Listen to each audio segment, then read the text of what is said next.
Let's do this. The Cult Hockey Podcast by the faithful and for the faithful.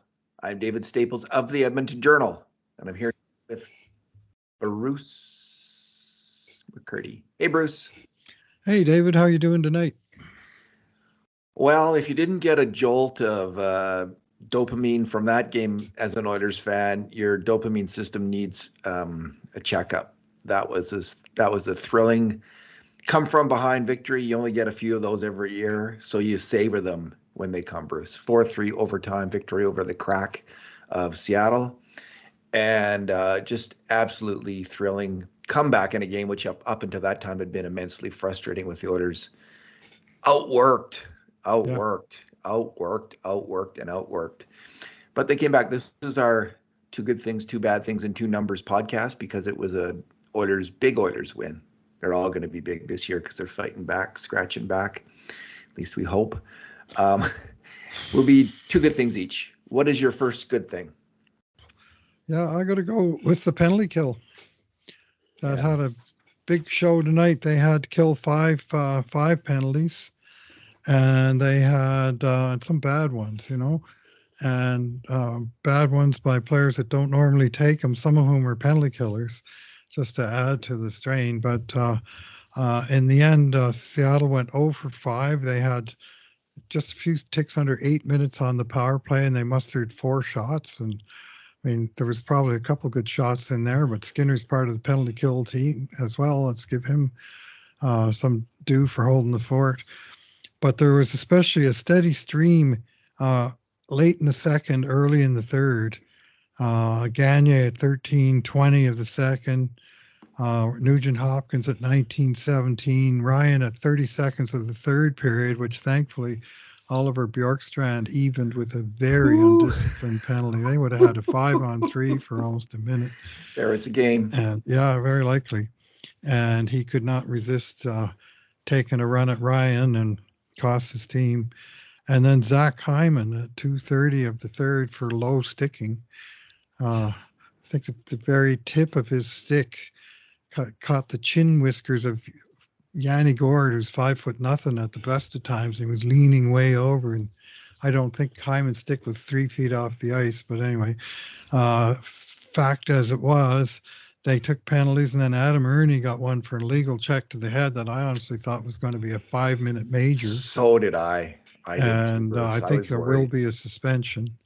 And so the Oilers dodged a bullet there. And but anyway, each time that they were short, the penalty killers rose to the occasion. Some of the action at 5-on-5 and even 4-on-4 would give you the willies, but the penalty kill, for its part, did its part, and that was only reason the Oilers were still hanging around in this game.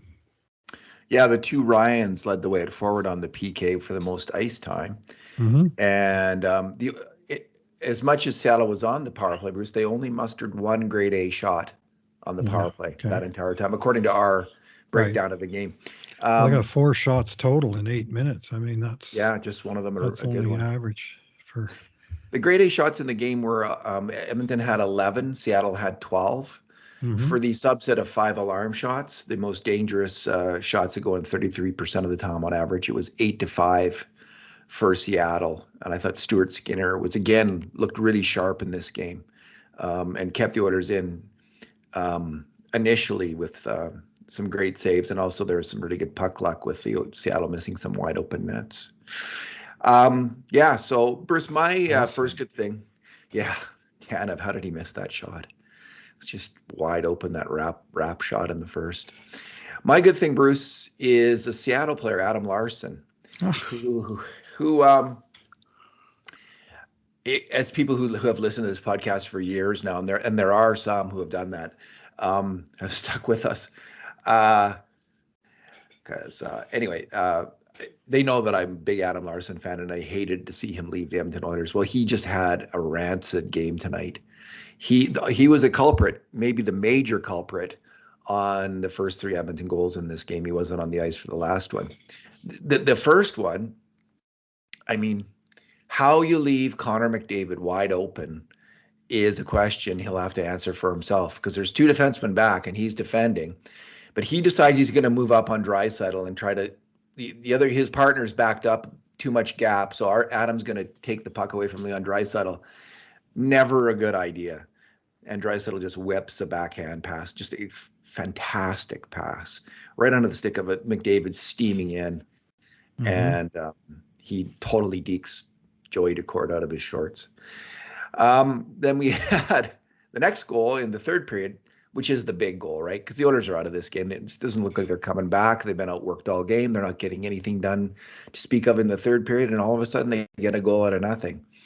Evan Bouchard makes a great fake slap shot, comes down the wing, puts the puck hard into the middle of the ice where Evander Kane is, and Kane wraps, slap passes it in, slap shoots it in, however you want to put it, tips it in. And the guy who doesn't get him is Adam Larson, late to take out Evander Kane's hockey stick. And then on the the goal with 45 seconds left, the 6-on-5 goal. Again, it's Adam Larson who's down low covering Leon Draisaitl when Leon Draisaitl puts the puck right through Larson, right across the crease to Evander Kane, and they score. So on the 3 goals, he's right there in the middle of the action, and he fails to make the play. I think he was most culpable on the first goal against, when he just made a really bad decision to go for Draisaitl instead of covering his man Connor McDavid. But not often we saw Adam Larson a major culprit on 3 goals against when he was with the Oilers, but it was nice to see tonight. Your second. My second good thing is some emergency plays made late in the game, and I was going to single out one by Darnell Nurse that saved what appeared to be a sure empty net goal by Jaden Schwartz, where McDavid came through the neutral zone, coughed the puck up, and Schwartz got it, and he made a smart play. It looked like he had Nurse beat. He stepped around him. He took his aim at the net. He was right on the red line. He wasn't going to miss. The game was going to be over. And Nurse made a lunging long stick defensive stop, and it was not the only time we saw that long stick, which was really impressive on a couple plays in overtime. But this was kind of a play that kept them alive in the game. Skinner had just made a fantastic glove grab off of Eli Tolvanen. It's like 2 minutes left. Tolvanen absolutely snapped a wrist shot right inside the post, and Skinner got a glove on that. So that's one of them where that obviously would have made it 4-2, or the empty netter would. In either case, the game would have been over. And by coming up with those key plays in those moments, they kept the Oilers alive for the highly unlikely chance that they would ever score an actual tying goal with the goalie out. They're really good at scoring one to make it 1-goal deficit, but they almost never get the one ties the game up. Well, tonight they actually did that. So kudos. Well, I'll say Skinner and Nurse for making huge plays to keep them alive down the stretch. My second good thing is Evander Kane. Natural hat trick, Bruce. To win it. Natural hat trick in the last 8.5 minutes of the game to win the game. And he did it the old-fashioned way. He went to the frickin' net. And that's where the goals are scored. And I just wish, and I'm going to get into this in my bad thing, I just wish more Oilers players had that knack of going to the net, maintaining position, holding position, and then getting a shot on net. The first goal was, off the great Bouchard pass, but he directed it hard at the net and put it in. The goal in the last minute, he took two. He missed it the first time. I think he kind of took 2 stabs at it. And the second one, he raised it over the goalie, got it in the top of the net. Just a beautiful goal. And the overtime goal, Bruce, was one of the finest plays of the McDavid era without either McDavid or Draisaitl on the ice. It was a spectacular play by all 3 players, Kane, Hyman, and Bouchard. I mean, it starts with Bouchard weaving his way into the zone, handling the puck in very kind of crafty stick handling. Kane battling hard to keep it in the zone at one point. Bouchard again getting it and making some nice moves. Hyman then getting the puck down low and making some nice moves, putting it back to Bouchard, who fakes a slap shot. And which I think was really significant in drawing the Seattle defense, freezing them. Puts it over to Hyman, who makes a fantastic pass to Kane, who just drills it home with a one-timer. That was a offensive hockey at its finest, and it was with Bouchard. It's just a bit of a wrinkle. We don't see him puck handling and stick handling like that so much, but we did see it there, and it was fantastic. 3-on-3. There's lots of room to there certainly is. Now he had as people on the internet, I was noting on Twitter and other places, that were upset about Bouchard's play earlier on, and justifiably so. He was wretched in the first two periods. That's no other way to put it. Yeah, he was. That's the truth. But you know what? When you look at so we break down the grade A shots each game. Bouchard is just off the charts in terms of his contribution to grade A shots this year. What was total tonight? 5 each way? 3 at even strength, 4 and 5 mistakes on grade A shots against, and then he had the one, or at least one on the power play. Another contribution to a grade A shot, I believe, if I'm not mistaken. So he had his ups and downs this game, but it certainly ended on a high with a fantastic passes on the second and fourth Edmonton goals. But Kane, Bruce, and let's go back and not pat ourselves on the back. Both you and I were seriously questioning Evander Kane earlier this year. And even earlier this game when they had him out on the 4-on-4, I'm thinking, he just gives up so much defensively. And of course, he did on that play. There was a wide open shot because he didn't cover his man right in front of the net, Evander Kane. But that guy, he is rounding into shape, doing what he does as a player. And what he does is intimidate, hit, and go to the hard areas of the ice to score goals. And that's the last piece of the puzzle. And it's coming into shape. It's looking like he's gonna get it together again this year as a shooter, which is fantastic news for the Oilers. Because if we had been right, because we had been complaining that we were worried he was going to go on the Lucic route and just fairly rapidly deteriorate and lose his hands and not be able to score, become like a 10-goal scorer or an 8-goal scorer or something like that. I honestly had that fear. I expressed it on the podcast. I think you did as well. And it looks like good news is we were incorrect. Well, that shift in overtime, David, if you wind the tape back, Howie, right to the face-off. Like, I'm looking at the face-off, and McDavid and Draisaitl are both on the bench, and they got 2 wingers out there, and I'm going, geez, we already watched them lose the opening face-off and then never touch the puck for the entire first shift to overtime.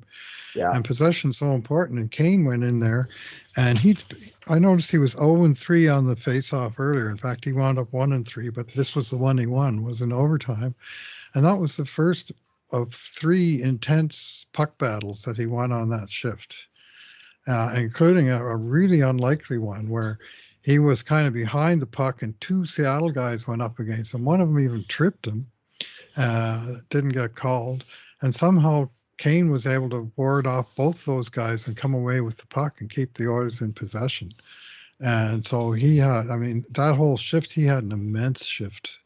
And he won several times. He won the puck. Like, by my count, counting the face-off 3 times, that he was responsible for Edmonton either getting the puck or keeping the puck. And then, of course, he made the wicked shot to bury it for his, wait for it, 6th career hat trick as a member of the Edmonton Oilers. And that's just since he arrived here in 2022. Like, he hasn't even been here for 2 calendar years yet. And he got 2 hat tricks in the playoffs. He got one at the end of the 21-22 season, and he had 2 last year, most recently against Seattle. And now tonight, it was his 9th career hat trick, but 6 of those have come in his relatively short time in Edmonton. So, Bruce, what is your bad thing? Yeah, tonight there was so many botched plays by the Oilers and mess ups from Bouchard basically throwing the puck right in front of his own net to Bjorkstrand like a minute into the first period. There was a 4-on-4 situation where Bouchard and Ekholm were playing forward and Kane and McLeod were playing defense. It happened twice in a row. There was just bobbles. There was bad penalties. But the bad play that stands out to me was Vincent Desharnais in the third period during a delayed penalty.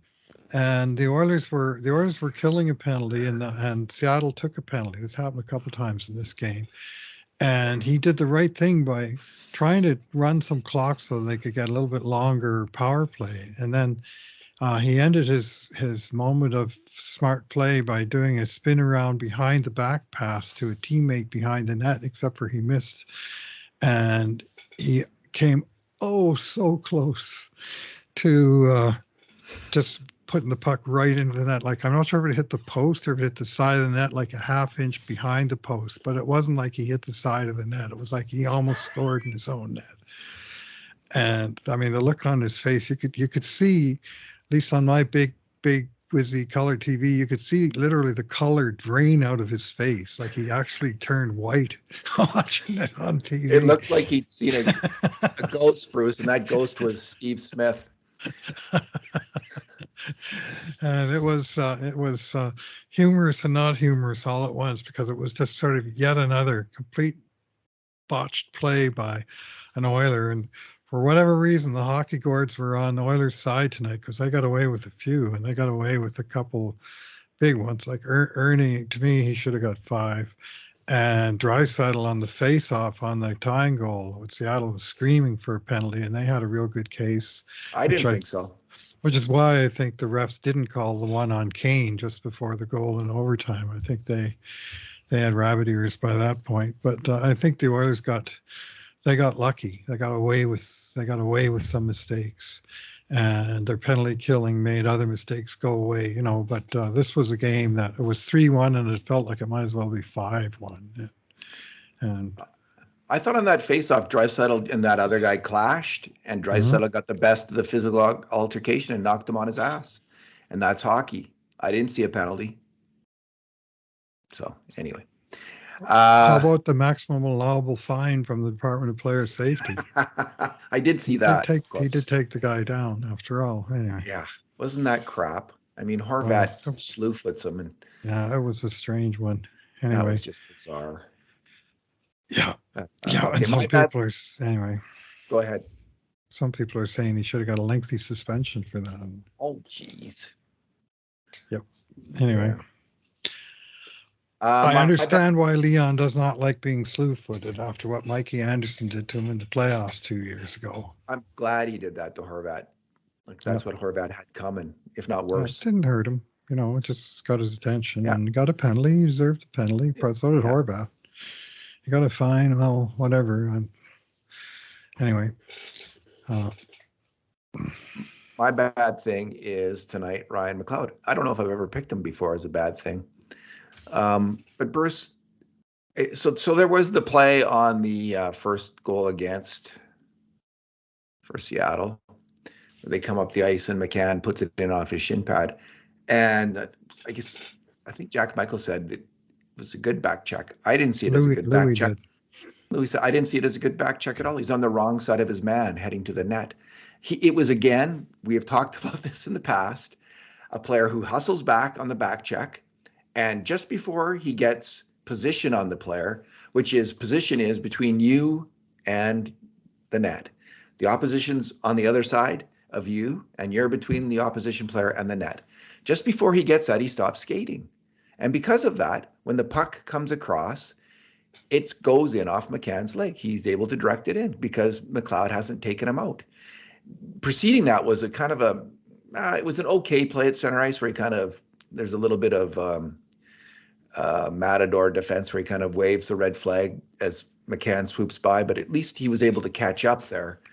McLeod was catch up to McCann, but he let him by. He he could have blocked his path to the net, could have kept him from intruding into the net area just by holding it, getting position and holding it, and he failed to do so because he let up on the back check. And again, this is so common that I think there's some weird psychology at play with players, where they don't follow through and get that inside position, where they just let up a little early, because you just see it so often with so many different people, so many different players. And maybe it's an Oilers thing, maybe they're not trained to do it, maybe other teams do it, I can't say for sure, but man, you see it all the time with the Oilers. More than that with McLeod, though, there was a play in the first period and again in the third period, which Louis correctly addressed. The first period play, the Oilers broke into the zone, and they kept passing the puck adeptly back to the blue line. And finally, there was a wide open shot from the blue line. And I thought, oh, this is dangerous, because there was players attacking the net. And I thought, this just feels like a dangerous shot, because I'm expecting players to be in front of the net. And when the shot came, there was no player in front of the net. And on the replay, what I saw was McLeod is the first guy in, and he passes it back, and then it gets passed back again. And McLeod, instead of going to the net and screening the goalie, he swoops around behind the net. Who does that? He does. I mean, what kind of play? What kind of a play is that in hockey? Maybe Connor McDavid should do that, because you want him to be getting open, and it's kind of crowded in front of the net with all kinds of opposition players. Then again, in the third period, he does it. Kulak breaks in, and he's rushed in, and he should stop at the net and provide a good screen for Kulak, who might have scored. Kulak comes down the wing, and he's got a good shot, but it's the goalie sees it all the way, because McLeod again has failed to stop at the net, and he's not screening. And if you want a reason why Ryan McLeod has not scored this year, and does he have any points? Maybe an assist or something? I think he's got one assist. It's this. He's not doing it right. I mean, now that I've seen it, I'm gonna. I listened to the Got Your Back podcast with Ryan Rashog, and Ryan is often talking about this with McLeod. He's really hard on McLeod. He is, and I've always kind of wondered, like, why are you so hard on Ryan McLeod? Well, maybe he's noticed this before I have, because it's something you don't necessarily notice. I just noticed it because I was expecting someone to be screening the goalie on that first shot, and it just wasn't there. And he's just, what is he doing? Like, screen the goalie, get in his eyes, block his eyes, do the basic thing, especially if you're not scoring. And he is not a great attacking player in the NHL. He will never be. He's got to muck it up. He's got to get in front. He's got to screen the goalie. Watch what Evander Kane does. Watch what Zach Hyman does. Do what they do, not what Connor McDavid does. Don't model your game on Connor McDavid. Model it on Hyman, Fogle, Kane, and maybe you'll get some results. But man, that was probably Exhibit A. Or maybe Ryan Rashog would say Exhibit 35A, and why Ryan McLeod isn't scoring. But tips and rebounds are a good way to score, and screens are a good way to help score. And screen also creates rebounds, which you might then be able to bang in the net. You got to get in there. And this is a player. I mean, before the Oilers ever drafted him, like the draft record, and the reason that he probably fell into the second round was, despite being a big guy that can absolutely fly with the puck, which, he's got lots of good attributes. Don't get it, I think, either of us wrong. But the knock on him then was that he tended to be on the wrong side of his man. That he was a little shy and reluctant to get into what some folks call the dirty areas, the trenches.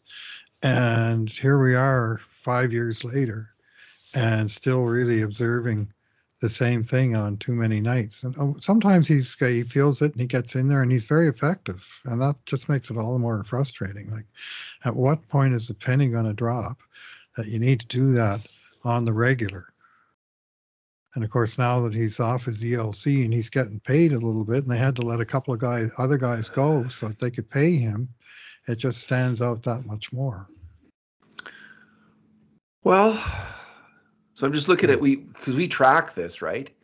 On grade A shots. So last year he had 4 goalie screens and 5 tips which is Mm-hmm. not that different than a lot of the forwards. Yeah. So, you know, Yamamoto had 14. Kane just had 6 in 41 games. Kane was injured. Nuge had 7. Derek Ryan had 12. So, you know, he had 9. So it's not like his numbers are extraordinarily small last year for tips and goalie screens. But I sure noticed it tonight. And for a player struggling to score, it would be a good idea to stop at the net and screen. Bruce, what is your numero?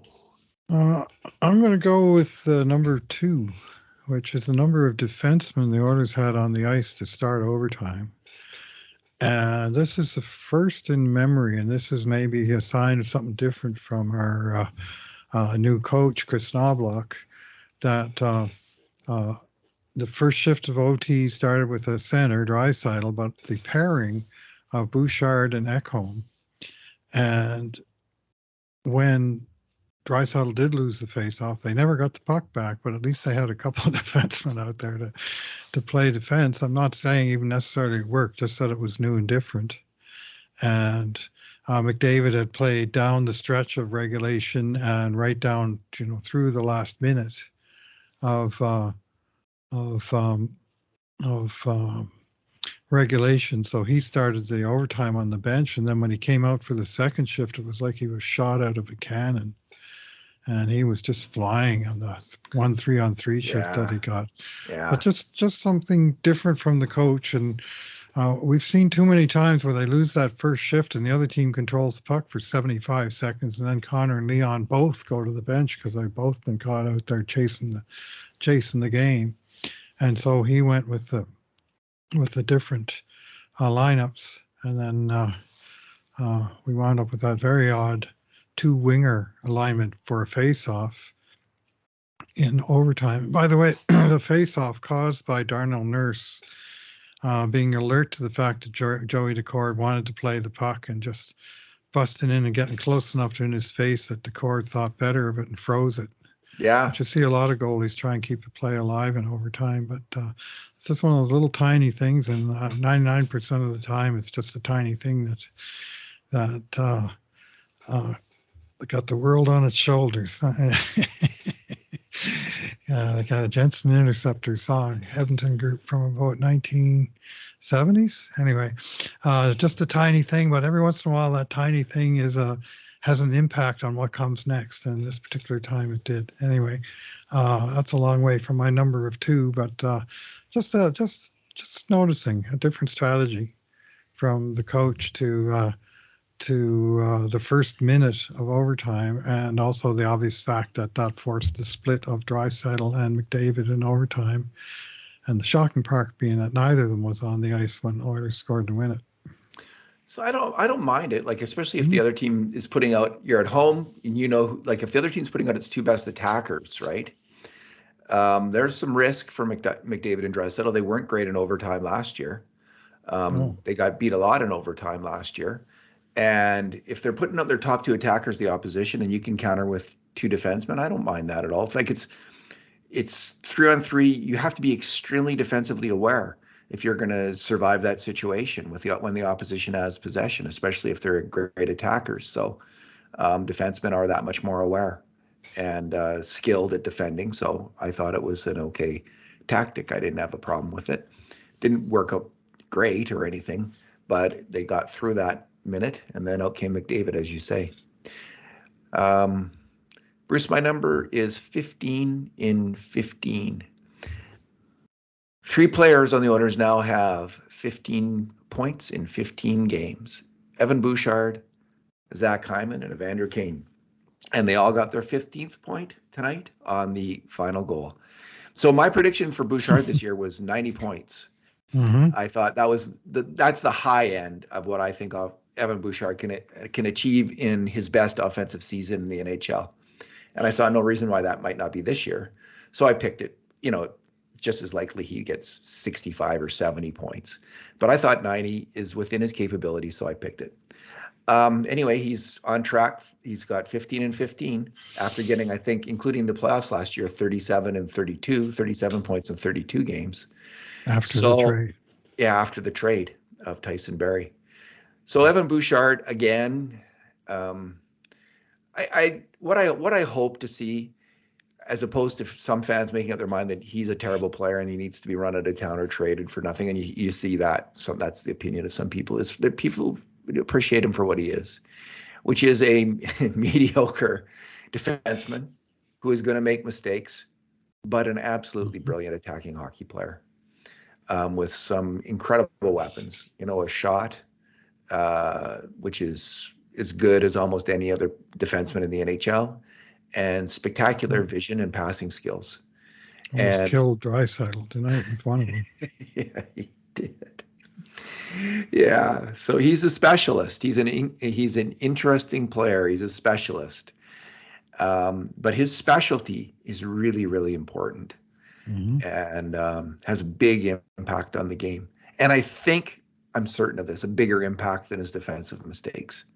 So I would prefer if other Oiler fans join in with me in this kind of acceptance of the flaws of the player and praise and consideration of what he brings to the team.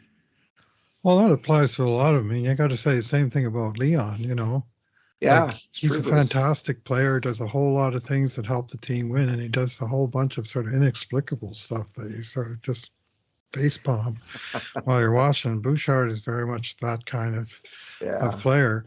But when you have a towering level of talent, as they both do, in my opinion, then the talent's going to win out more often than not, as indeed it did tonight for both players.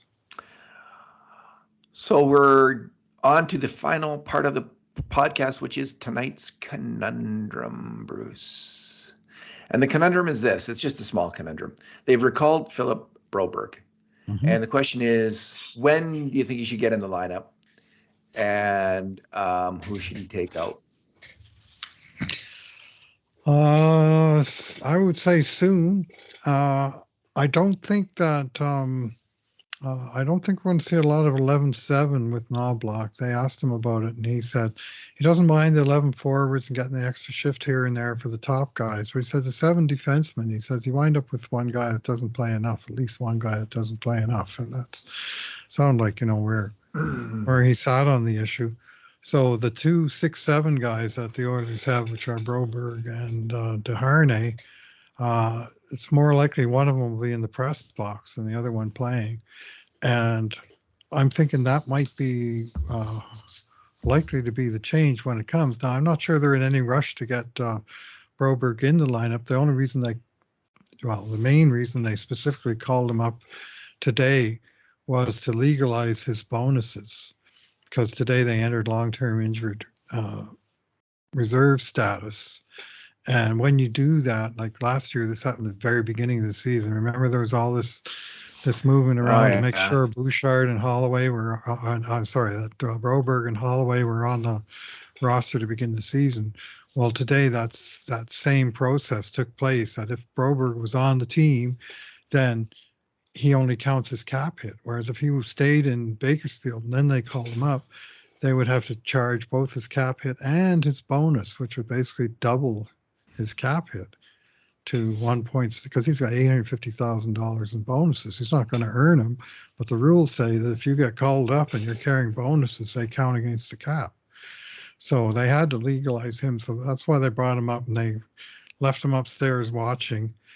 And it maybe even goes back down, but I think they want 7 defensemen on the roster, and he's to me the obvious number 7. And so I expect he'll get in there on this road trip, and it might be relatively soon. Edmonton's third pairing did not have a great game tonight, and they did not get quite so much ice time as they got in the prior game. Just 12 minutes for Kulak and just under 15 for Desharnais.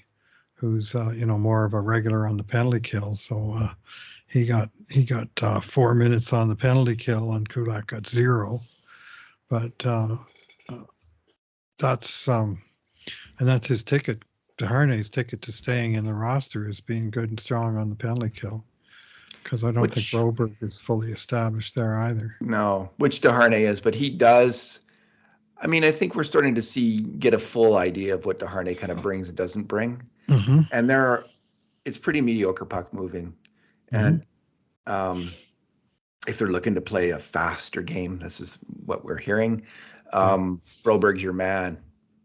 He's I think as sound a defender as Deharnay. Deharnay is more physical, obviously, and not so much this year though. Mm-hmm. But Broberg is very adept defensively, and they're both.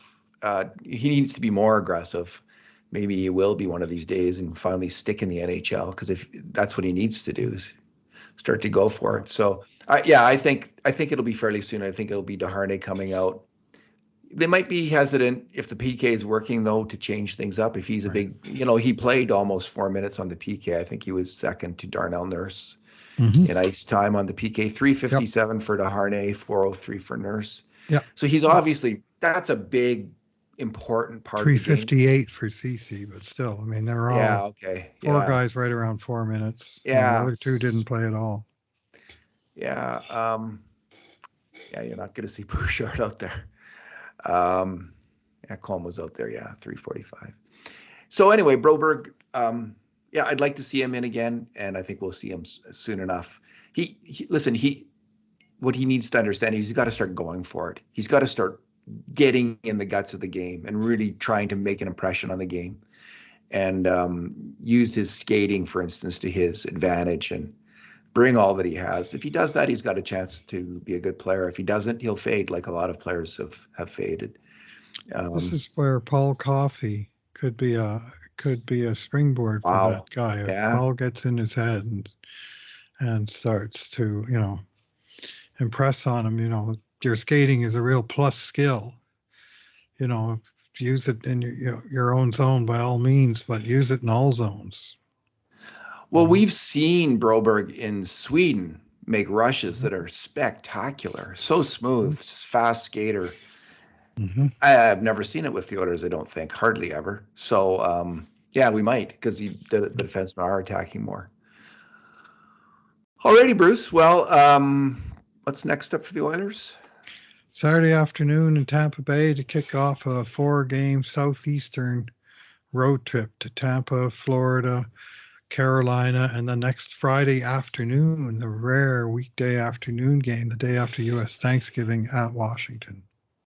Wow. If they can Don't forget 2 to set wins your out of that. PVRs, you folks that work regular hours. 2 wins out of that would be nice. I'd like to get at least 5 points out of it. I mean, they got to start making some ground. They got to start making some statements. And tonight, I thought they were making a very negative statement. Then all of a sudden, everything turned, and we wound up with a happy ending. And maybe this is the beginning, 3-game win streak, just like that. Well, maybe we'll see McDavid if he is getting healthier. Like maybe we'll see the real McDavid, which we have yet to see this year. He's still not dangling the puck. He's not got the puck. Not quite as much. To, Yeah, but it's coming. Do you think it's rapid coming? Stick handling? Do you think it's coming? Yet. I do think it's better, but I think he's way below 100%. When he's stick handling at his normal speed, I mean, he's tapping the ice, he's moving the puck back and forth, and he's doing about 35 things a second. And I just haven't seen that kind of hand speed out of him. And so whatever it is some body part that may be connected to the hand bone, So exactly, or in the hand. All right, Bruce. Or right in the hand, of course. Yeah. Bruce, thanks for talking tonight. Thanks for listening, everyone. And in the meantime, and in between times, this has been another edition of the Cult of Hockey podcast.